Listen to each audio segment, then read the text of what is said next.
Bonjour chers téléspectateurs, ici Peter en direct de l'école polytechnique. Aujourd'hui, mes chers collègues et moi avons choisi de vous présenter comme sujet le canoë de béton. Alors maintenant, je vous laisse à mon collègue Annie qui posera des questions à notre spécialiste, M. Ouellet.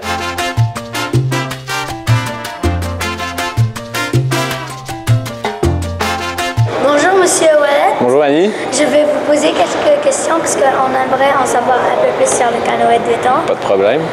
Ma question est, quelles sont les procédures que vous avez utilisées pour la fabrication du canoë de béton? Okay. Bien, c'est important de comprendre en premier que le béton, à son état primaire, c'est un liquide, okay? Donc c'est pas solide comme du bois ou du métal. Donc on a besoin d'un moule en premier sur lequel on va venir appliquer le béton pour qu'il prenne sa forme. Donc on commence par construire un moule comme ça ici en styromousse. Donc on l'envoie lui à une compagnie avec qui on fait affaire, qui va nous l'usiner au complet, donc il va lui donner la forme exactement qu'on veut. Par la suite, une fois qu'on reçoit le moule, on l'assemble parce qu'il vient en différentes pièces et on vient couler le béton par-dessus. Le béton, pendant les 3-4 premiers mois de l'année, on fait de la recherche à savoir à trouver un béton qui va être léger pour qu'il puisse flotter et qui va être solide assez pour pas que le canoë brise. Donc, une fois qu'on a le béton, on vient l'appliquer sur le moule. On attend environ un mois, le temps que le béton il durcisse et qu'il devienne solide. Et ensuite, on peut le démouler. Donc, tout ce qui est en styromousse ici va partir. Il va rester juste la partie bétonnée. À ce moment-là, ce qu'on vient faire, c'est le sabler pour enlever les imperfections. On vient rajouter une mince couche, comme ici on voit, de béton blanc, qui va nous permettre après ça d'aller appliquer la peinture qu'on voit ici pour faire la finition par-dessus, sur laquelle on vient appliquer un scellant puis qu'on vient poncer après pour le donner le fini qui brille.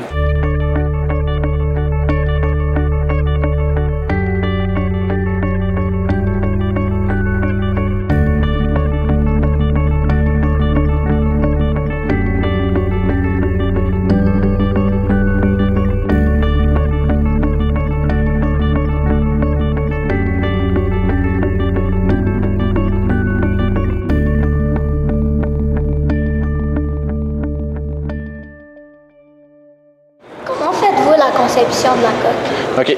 Donc, au niveau de la conception de la coque, on travaille sur deux principes en particulier. Donc, un, c'est le béton. Donc, d'avoir un béton qui va être résistant et léger. On fait environ 60 essais par année de différents types de béton qu'on vient faire des échantillons, comme on voit ici dans le bac, et on vient les casser pour voir leur résistance.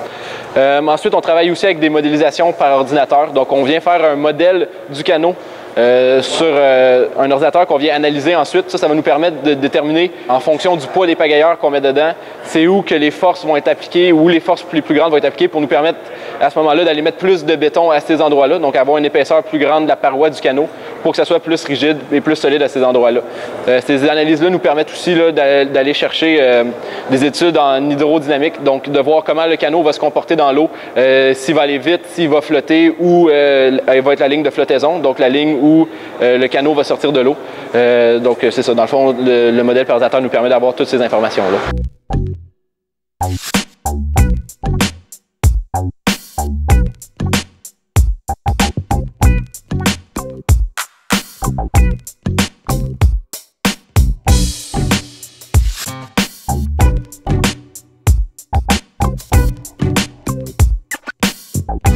Comment le canoë de béton fonctionne sur l'eau? OK. Donc, bien, comme je disais, dans le fond, c'est important de mentionner que le canoë de béton, il flotte, OK, bien qu'il soit fait en béton. Donc, on a d'habitude un béton qui va être à peu près le poids de l'eau. OK? Donc, si on regarde, l'eau va peser à peu près 100 kg par mètre cube. Donc, notre béton pèse à peu près la même affaire, qui est très léger pour un béton comparé à ce qui est utilisé habituellement dans l'industrie. Donc, de un, notre béton étant aussi léger que l'eau, ça va le porter à flotter. Et puis, de deux, la forme du canot va permettre d'avoir, grâce à la poussée d'Archimède, une certaine flottabilité aussi. Quand avez-vous inventé le premier canoë de béton? Bien, le premier canoë de béton, la première compétition en fait de canoë de béton remonte à 1971. Ça se passait aux États-Unis. Dans le fond, ce qui est arrivé, c'est qu'il y avait des étudiants dans un cours de béton à l'Université d'Illinois qui étaient très intéressés par justement le cours de béton. Donc, le professeur leur a proposé de faire un canoë en béton comme un défi un peu. Et donc, ils ont fait le canot et il y a une autre université, l'université de Purdue, qui est aussi aux États-Unis, qui a entendu parler du projet, qui ont décidé de faire un canoë de béton aussi. Et en 1971, les deux universités se sont rencontrées pour faire la première compétition.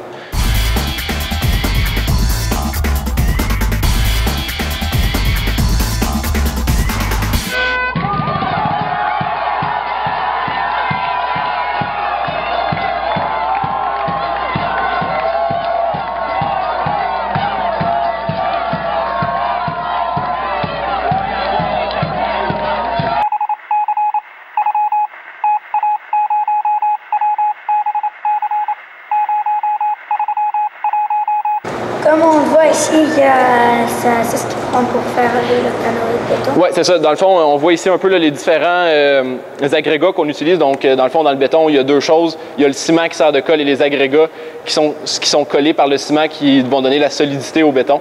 Donc, ici, on voit, là, on a quelques-uns des agrégats qu'on utilise. Afin de rendre notre béton plus léger que l'eau, on va utiliser des agrégats qui sont des billes avec du vide dans le milieu. Donc, ça va donner une certaine rigidité, une certaine solidité à notre mélange tout en étant léger.